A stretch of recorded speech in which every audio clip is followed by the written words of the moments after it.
खबर इस वक्त सामने आ रही है। 17 मार्च तक जारी हो सकता है इंटर का रिजल्ट। बिहार बोर्ड में युद्ध स्तर पर रिजल्ट की तैयारी इस वक्त चल रही है। 17 मार्च तक रिजल्ट इंटर का जारी हो सकता है। कल से टॉपर्स वेरिफिकेशन का काम शुरू हो जाएगा।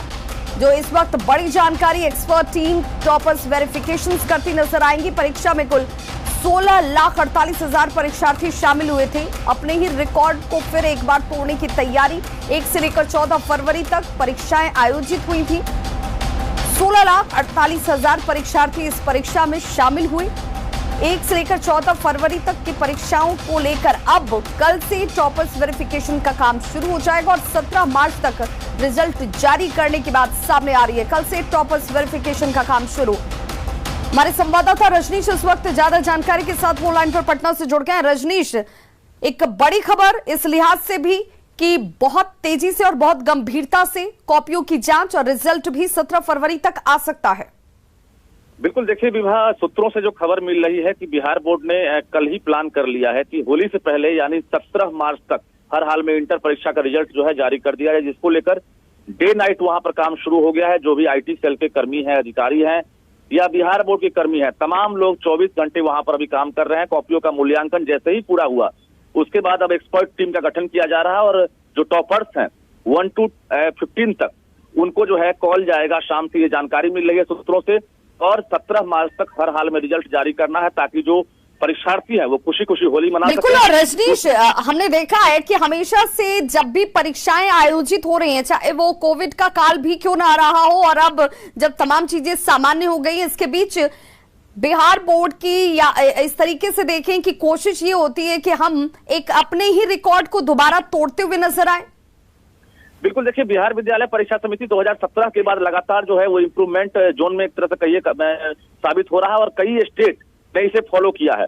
जो बिहार बोर्ड के चेयरमैन हैं उन्होंने कई प्रयोग किए और प्रयोग सफल होता हुआ दिख रहा है। पिछले बार 2021 में बता दें आपको कि कोरोना काल था, बावजूद रिजल्ट जो है 26 मार्च को जारी कर दिया गया था और जिस रिकॉर्ड को फिर से बिहार बोर्ड एक बार तोड़ने की तैयारी में है, यानी 26 मार्च से पहले इस बार 17 मार्च तक रिजल्ट जारी करने की पूरी योजना बन गई है और जिसको लेकर बताया जा रहा है कि कल से ही टॉपर्स वेरिफिकेशन का काम शुरू होगा और जो एक्सपर्ट है उनकी कमेटी का भी गठन कर लिया गया है। ये टॉपर्स वेरिफिकेशन, ये जब भी हम इस टर्म का इस्तेमाल करते हैं तो बार बार ज़हन में टॉपर्स को लेकर के शंकाएं, कई तरह के सवाल, उन सभी संशय को दूर करना, ये भी चीजें सामने आ जाती हैं। तो क्या ये माना जाए कि ये जो अंतराल है, ये जो वक्त है, इसे पूरी तरीके से बोर्ड जो है वो सुनिश्चित कर लेना चाहता है कि जिन्हें टॉपर घोषित किया जाए वो बिल्कुल वाजिब लोग हों, स्टूडेंट्स वो बिल्कुल परफेक्ट हो और इसमें किसी तरह का कोई सवाल लेकिन परंतु ना हो।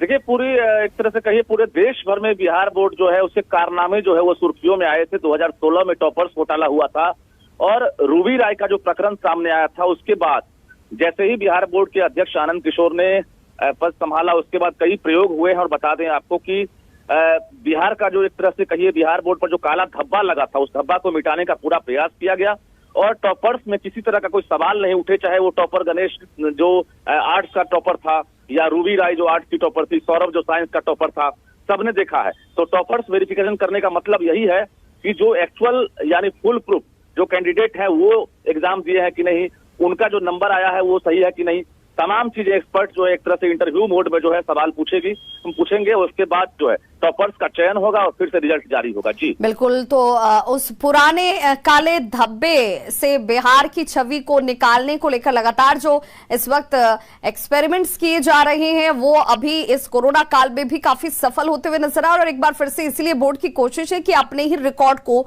तोड़ा जा सके, जल्द से जल्द रिजल्ट सामने लाकर और वो भी पुख्ता तरीके से। बहुत बहुत शुक्रिया रजनीश इस तमाम जानकारी के लिए आपका।